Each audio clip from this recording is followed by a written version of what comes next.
ஹாய்ங்க எல்லாருக்கும் வணக்கம். இன்னைக்கு நம்ம பார்க்க போகிறது அன்பே சிவம் படத்தோட கதை சுருக்கம் தான். இந்த படம் 2003 ஜனவரி 14 ரிலீஸ் ஆனிச்சு. படத்தோடைய director Sundar C and music director Vidyasagar. இந்த படத்தில் கமல்ஹாசன், மாதவன் இவங்க எல்லாம் நடிச்சிருக்காங்க.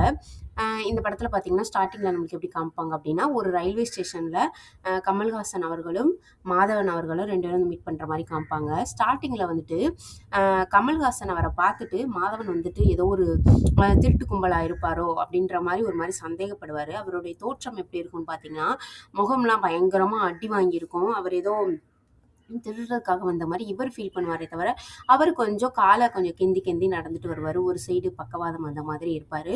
முகம் எல்லாமே பயங்கரமாக அடிபட்டிருக்கும். அப்போ 2 பேரும் வந்து இருப்பாங்க. பார்த்தீங்கன்னா அந்த டைம் பார்த்து பயங்கரமான மழை பெஞ்சதுனால இவங்க ஃபஸ்ட்டு மீட் பண்ணுறது ஆக்சுவலாக அந்த ஏர்போர்ட்டில் தான்.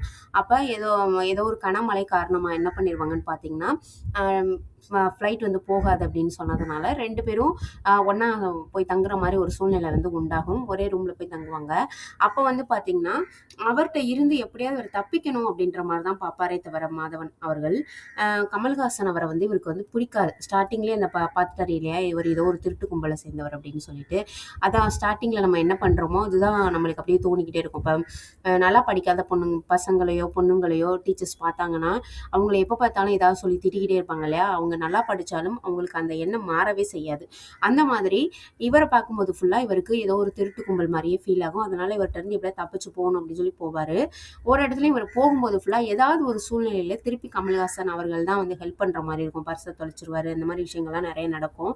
அதுக்கப்புறம் தான் ஒரு தடவை இவர் வந்துட்டு அவருடைய கதையை வந்து சொல்லுவார். என்னன்னு பார்த்தீங்கன்னா, இந்த பன்னாட்டு நிறுவனங்களுடைய அந்த ஒரு தூண்டுதலால் இங்கே வந்து தொழில்துறையெல்லாம் நடக்கும் இல்லையா, அவங்க என்ன பண்ணுவாங்கன்னா ஒழுங்காக வந்து சம்பளம் எதுவுமே கொடுக்கறதில்ல ஊழியர்களுக்கு. அது சம்மந்தப்பட்டு இவர் வந்து நாடகங்கள் மூலமாக ஒரு எதிர்ப்பு வந்து தெரிவிப்பார். இவர் வந்து ரோட்டில் வந்து நாடகம் போட்டு பாட்டு பாடி டான்ஸ் ஆடி அவங்களுக்கு எதிர்ப்பு தெரிவிக்கிற மாதிரி ஒரு விஷயங்களை வந்து பண்ணிட்டு இருப்பார். ஒரு நல்ல ஒரு சமூக நலவாதியாக வந்து இவர் வந்து இருப்பார்.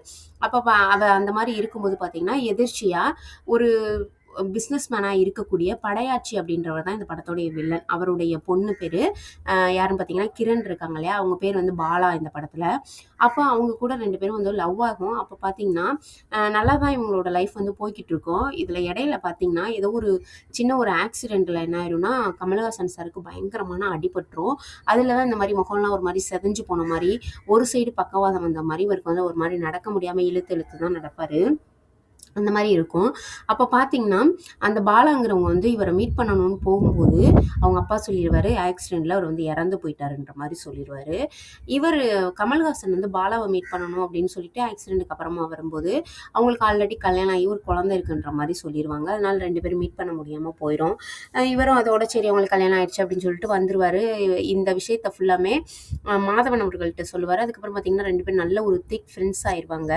அப்போ அவரோட கல்யாணத்துக்கு கண்டிப்பாக வந்தே ஆகணும் அப்படின்ற மாதிரி மாதவன் வந்துட்டு கூட்டிகிட்டு போவார் கமல்ஹாசன் சாரை. அப்போ போகும்போது தான் தெரியும், மாதவன் அவர்களுக்கு கல்யாணம் பண்ண போகிற பொண்ணே வந்து கிரண் அவங்க தான் அப்படின்ற விஷயமே அப்போ தான் தெரியும். அப்போ வந்து இவர் வந்து பயங்கரமாக பொய் சொல்லியிருக்காரு, அந்த படையாட்சிங்கிற வில்லன் வந்து பொய் சொல்லியிருக்காருன்னு இவங்களுக்கு அப்போ தான் தெரிய வரும்.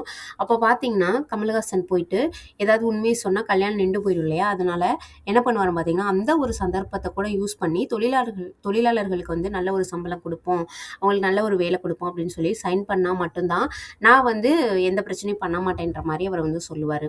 சரின்னு அவர் வந்து இந்த மாதிரி சொன்னதுனால கையெழுத்து போட்டு கொடுத்துட்டு என்ன பண்ணிடுவார்னா, தன்னுடைய வேலையாட்கள்கிட்டே சொல்லி கமல்ஹாசன் அவர்களை வந்து கொல்ல சொல்லிடுவார்.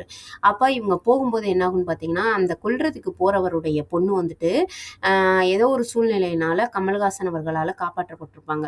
அதனால என்னாகும் பார்த்தீங்கன்னா, அவர் வந்து கொல்ல மாட்டார். ஆனால் போய் கமல்ஹாசன் சார்கிட்ட சொல்லிடுவார், நீங்கள் முடிஞ்ச வரைக்கும் இவற்றிலிருந்து நீங்கள் தனிச்சு இருக்கிறது உங்களுக்கு நல்லது அப்படின்ற மாதிரி சொல்லவும், அவர் அந்த இடத்துல இருந்து அப்படியே கிளம்பி போகிற மாதிரி நம்மளுக்கு வந்து காமிப்பாங்க. அதோட இந்த படமும் நிறைவு பெற்றிருக்கும்.